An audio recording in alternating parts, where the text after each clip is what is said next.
it's a sensation. I feel like those things can only be love. Feelings are love. Yeah. I feel the same way about it. I feel like love is like the title. Love is like the title. Like the Venn diagram is like love like in the middle and everything they branch off of and stuff. So I feel like love is not, like he said, it's not an emotion. It's just, it's true. It's an understanding of everything.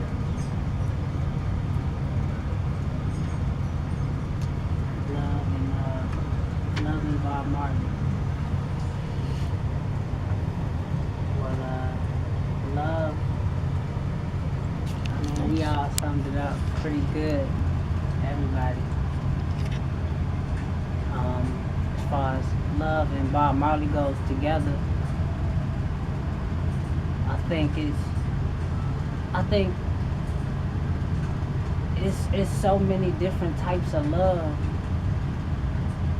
Like, even the people who is out here killing each other, like, they still have love in their system, and they show it every day, and they just out here killing each other because that's just one of the only ways they know how to express their frustration through the love that they got.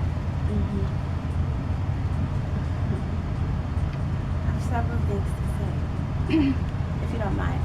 I like to comment on love, of course, and saying that I don't really feel like there's different kinds of love. I feel like the ultimate love to obtain is agape love. I feel that a lot of people confuse love with exposure, and I mean that by saying, like, a child loves their parents, and as they grow old, as they endure pain, as they endure frustration with their parents and being exposed to things in the world, I feel like that can taint love, and that itself can really cloud an individual's understanding of love, and understanding has a lot to do with perception, which is reality to one individual. So to say, I mean, we could go in this circle all day and say what love means to us, but agape love is the ultimate love that we all need to obtain. And I don't feel like lust is a part of that. I don't feel like killing, murdering, I don't feel like anything that shows any sign of hatred, anything that can hurt you, such as lust. Lust is hurtful. That's not love. You can lust for someone all you want, but you'll never love them. That's all I gotta say. I disagree.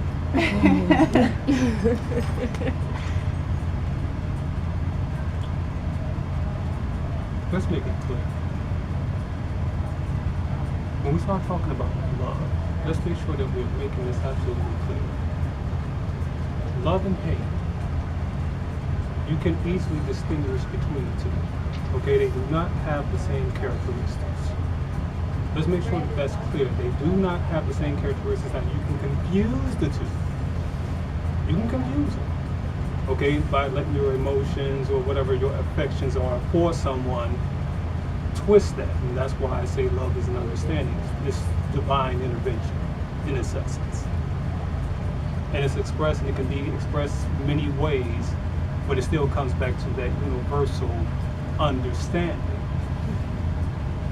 When you start talking about love and hate, let's make sure that we're making it clear. We're talking about two binding substances that work on opposite ends.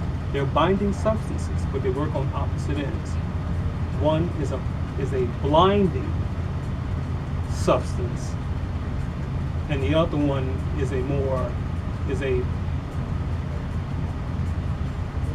and one's more predicated on visual. If you think about things that pertain to hate, they all are typically connected with being impaired in some way. If someone steals something from you, there has to be some type of impairment. You didn't see them. If someone robs, if someone kills, whatever the case may be, whatever component that comes in, you have it has a tendency of having something to do with some type of impairment. Somebody cheats on you. You wasn't aware of something. So if hate is attached to something that is blinding you, then it should be clear exactly what love is, which is this complete contrast. It's the difference between, you understand what I mean? Okay, it's the difference between, you know, somebody saying it and someone being able to actually show it. And that's where it's highly important that when we start talking about love, that we actually understand exactly what that means. That's why I reduced it to an understanding, because to do that is to understand who you are. And when you understand who you are, you understand where you come. You understand who you come. You know, that you're saying that you're being an advocate for people who are not loving, for the ones that are more hateful and want to kill and still rob and destroy. So that's what I guess I'm battling with, or I'm trying to get better at, and I feel like, you know, I want to know more solutions for that problem, spreading love. Like, how do we do that amongst our community, amongst our brothers and sisters? How do we spread love to each other? Because killing each other, stealing from each other, and trying to destroy each other and hating each other is not loving each other. I agree with you, but I definitely agree with that one. But I have to disagree at the same time. I'm just gonna speak my mind.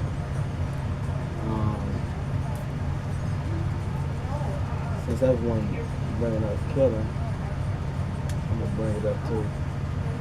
A lot of these murders are out of love, because you killed my brother. I love my brother so much. I'm mad, I hate you. I'm gonna go kill whoever killed my brother. I think it's gonna make me feel a little better. And it's gonna make me sleep a little better. Not really, but you gone, so I feel a little better. But I know that ain't the way to do it, because in the end, he ain't coming back. You don't come back. Not on 1, 2 lives instead of one, plus they family. You know, so it's a big circle. Hate, love. I miss him. I love my son. I hate the dude that killed my son. I love my cousin who out the barrel. I miss my homie. This nigga killed my homie who out the barrel still. You know, it's a big circle. I have a question. What's EJ? that? Yeah. So, don't you feel like the missing piece of the puzzle for that would be forgiveness? Because that's definitely love. God is forgiving. If God is love. Forgiveness, right? It's hard, but it's something. I mean, I done considered it a couple times, but I mean, I can't really forgive you. You can have a rock.